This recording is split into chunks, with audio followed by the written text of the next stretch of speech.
We are still in the so-called eviction moratorium that's gonna last for a little bit more than another 5 or 6 weeks, but there are a lot of issues there, and we don't know how long it will actually in the end last. So I wanna go through a couple different aspects of this, because despite the fact that we got this eviction moratorium, that very much does not mean that people are not being evicted. And it very much does not mean that you can expect that it's gonna last into the beginning part of October, as has been sort of previewed. We will have to see, but right now, the Biden administration just yesterday urged the Supreme Court to leave in place a moratorium on evictions in parts of the country ravaged by the coronavirus pandemic, saying it's a lawful and urgently needed response to an unprecedented public emergency. How urgent? Well, as of right now, according to the US Census Bureau, about 6.5 million renter households are behind on rent. And I will remind you, the eviction moratorium doesn't necessarily do anything about that. It provides a bit of a buffer where you, in theory, can't be thrown out, although we'll return to that point, where perhaps you can get money together to clear that debt. And there is some aid out there. In part, the eviction moratorium is supposed to buy time for states and localities to distribute that aid, but it is not just clearing all of this rent. And so, as has happened several times in the past, even if we get to the October 2nd deadline, I believe it is, October 2nd, October 3rd, we could still end up with millions, perhaps even more millions of American households that are behind on their rent and will then be evicted. And so we don't even know if we have that long, because right now a coalition of landlords and real estate trade groups in Alabama and Georgia are challenging the latest moratorium. And we'll get to some of the calculations about the Supreme Court. But Bridget, what do you make of this?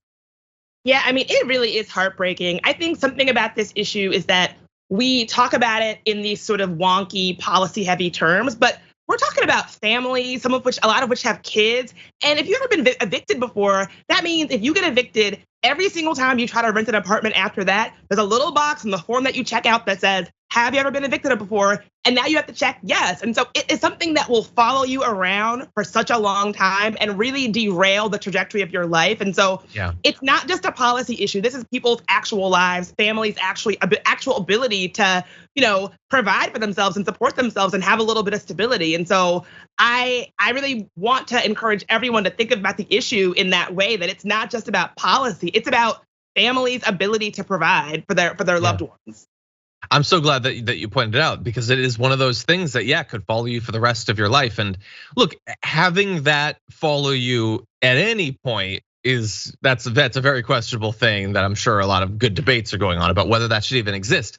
But in particular, if you're being evicted during the worst domestic crisis in the last century here in the United States, sort of feel like there should be some sort of understanding that you should be cleared from having that follow you. Billy points out emergency unemployment is about to end as well, which it's insult to injury. It's more injury on top of injury. And these are crises that are going to intersect. People are losing access to a little bit of the limited extra money they were getting, thus exacerbating the problem with actually paying your rent. Now, here's the thing. Again, we don't know if it's going to go into when the CDC initially announced it for, because back in June, the Supreme Court justices on a narrow vote left a previous version of the eviction ban in place when it was supposed to expire at the end of July. Justice Brett Kavanaugh, who cast the deciding vote, said he thought the ban should be allowed to wind down. But he added that he believed CDC lacked authority and that congressional action would be needed to impose a new moratorium. And it was the CDC, by the way, that ended up extending it. The CDC extended it for most renters until early October. But despite growing concerns about COVID's Delta variant, protections for renters have still been eroded. The previous moratorium had covered the entire country. This time it only covers parts of the country with substantial or high rates of community transmission. Well, the joke's on them, because America's not doing anything about the pandemic either. So that's everywhere, basically. It's not, but it's a lot of territory. It's sort of a silver lining on all of that. And so there is a very real concern that Brett Kavanaugh, who previously sided with continuing the moratorium before, might not, because now it's the CDC that did it, and we already know he doesn't like that. And he seemed to have a waning interest in continuing it before. So with so many of these landlords and real estate groups coming at it, the Supreme Court might end up ruling the opposite way. And I will point out, I don't know if you've all noticed this, But I try to stay abreast every once in a while of how the news media is talking about the eviction crisis. And there is a good amount of writing in newspapers around the country. Virtually all of what I've seen is very much on the side of small landlords and those sorts of things. I don't know to what extent there's coordination or if it's trade groups that are sort of like dispatching op-ed writers or whatever, but it really does seem to be slanted in that direction, Bridget.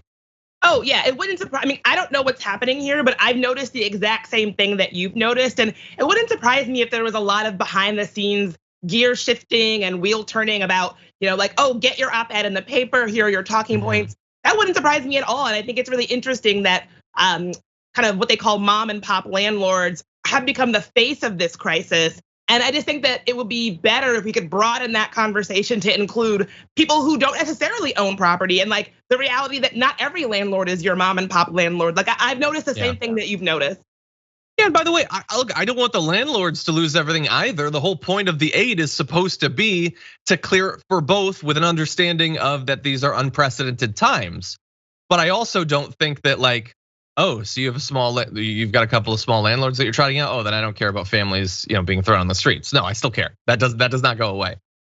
Now, it is still continuing, and so that's the most important part of this potentially.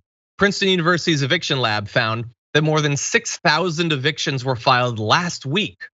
Despite the moratorium, evictions are continuing for a multitude of reasons, such as inconsistent enforcement, courts interpreting the ban differently. God only knows how that works. It says you can't evict people. And some landlords actively ignoring the rules in the hopes their tenants won't notice, evicting them and hoping that people won't know that there is a ban on evictions. And so at multiple different levels, it is continuing, in some case, arguably accidentally, but it really does seem like a lot of self-interested actors at multiple different levels are pushing us in the direction of more evictions. And I want to focus just briefly on one more. So full details for this are available at tyt.com. Andy Hirschfeld is the writer who did some great research on this. The last time the eviction moratorium was about to end, we covered it day after day, and everybody's just pointing fingers at each other. Like the Biden administration's like, well, I really think the CDC should do something, and like the legislature's like, I guess the Supreme Court will weigh, and the Supreme Court says, well, it shouldn't be the CDC, it should really be the legislature. Nobody seemed to want to act, and why is that? Well, it's complex. And everyone's motivations can be different, but Andy Hirschfeld has some great numbers here on why some of those involved in this process sure seem to be taking a hands-off approach. And so we're gonna jump ahead a bit on the graphics, apologies to the director, but Steny Hoyer, for instance, member of Democratic leadership, he took money from several Wall Street firms that have been buying up single-family homes in the last year ahead of the looming eviction crisis. The firms include Vanguard, Goldman Sachs, Carlyle Group, and Invesco. He got $5,000 from Vanguard's PAC, the Vanguard Group Committee for Responsible Government. Love that name. In the most recent election cycle, he took $5,000 from Goldman Sachs in 2020 and every year since 2007. In June, Bloomberg reported that Invesco pledged to invest $5 billion in a management group to buy 20,000 more single-family homes over the next 3 years. Invesco gave Steny Hoyer $2,500 from their PAC back in March. He also took a combined $5,000 back in August of last year. And so look, Steny Hoyer is just one member technically of Congress, but he is a member of Democratic leadership. And we cannot pretend that it is just the small landlords that are interested in the eviction moratorium going away. There are some of the most wealthy individuals and corporations in this country that see it as a potential bonanza. Let thousands of people be thrown out of their homes or be desperate to be bought out of their mortgages, and they can make a killing and potentially kill people along the way. And so they have dispatched their representatives to push for that. So if we have another news cycle where everybody's pointing fingers at each other, this is gonna be one of the reasons behind that. Anyway, any more thoughts about all this? No, I cannot recommend people read Andy Hirschfeld's piece on tyt.com enough. I read it before we started in this interview, and it was kind of mind-blowing. And it really underscores the importance of following the money and making sure that our elected officials are really out there, supporting the constituents that they're supposed to be supporting, and not just taking money and kowtowing to corporate interests. So I cannot recommend that folks read that piece enough. It is mind-blowing. Exactly. Yeah, it was great work there.